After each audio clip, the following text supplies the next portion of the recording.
Here in the fifth case, the first part of it हमें क्या दिया हुआ है 2 की power 5 and then 2 is there.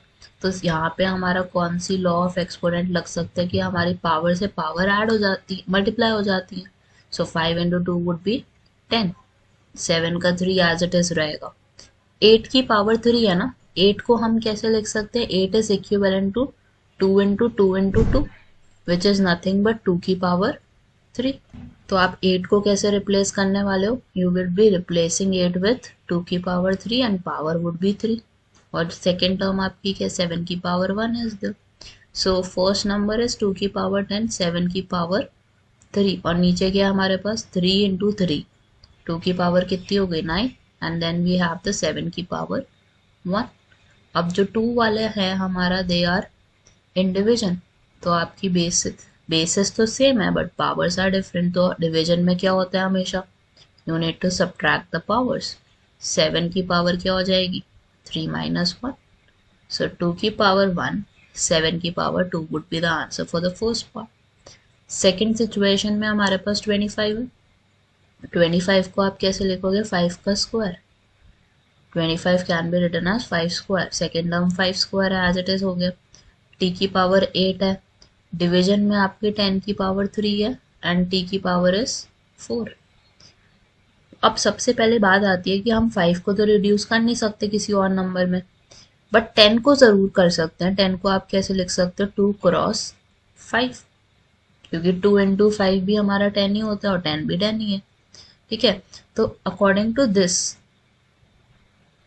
पहले दो आपके पास मल्टीप्लीकेशन में, तो इनकी पावर्स ऐड हो जाती है. तो 5 की पावर 4 हो गया, टी की पावर 8 हो गया. और नीचे डिनोमिनेटर में आपके पास क्या है? 2 की पावर 3 इज देयर, 5 की पावर 3 इज देयर, टी की पावर 4 इज देयर. अब जो टी की पावर 8 और टी की पावर 4 है वो तो डिवीजन में है. इसका मतलब उनकी जो पावर्स है वो क्या हो जाएंगी? माइनस. और 5 की पावर 4 और 5 की पावर 3 डिवीजन में है तो वो भी माइनस होगी. और 2 की पावर 3 अभी एज इट इज रहेगी. सो 5 की पावर 1 बन जाती है, टी की पावर 4 बन जाती है. This would be like 5 T की पावर 4 डिवीजन में 2 की power 3. Now we have the third part. Third part में हमारे पास क्या दिया हुआ है? 3 की पावर 5 इज देयर. 10 को हम छोटा करके कैसे लिखेंगे? 2 into 5 की पावर 5. 25 को कैसे लिखोगे? 5 का स्क्वायर. डिवीजन में आपका क्या रहेगा? 5 की पावर 7. 6 है आपके पास, 6 की पावर 5 इज देयर. 6 को कैसे लिख सकते हो? 2 into 3 की power 5 is there. So first number is 3 की पावर 5. ये वाला 5 आपका 2 के ऊपर आ जाएगा, 2 की पावर 5 बन गया.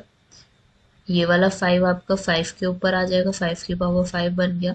And in the end you have 5 square. और नीचे आपके पास क्या है? 5 की पावर 7 इज देयर. और ये वाला 5 2 के ऊपर भी आएगा और 3 के ऊपर भी आएगा. नाउ आई कैन कैंसिल 2 की पावर 5 विथ 2 की पावर 5, 3 की पावर 5 विथ 3 की पावर 5. ये दोनों आपस में मिलके क्या बन जाएंगे? 5 की power 7 using law of exponents. Then we have denominator में भी 5 की पावर 7. तो बेसिस सेम है, डिवीजन में है, तो पावर्स हमारी सब्ट्रैक्ट हो जाती हैं. सो 5 की पावर 0 इज नथिंग बट 1.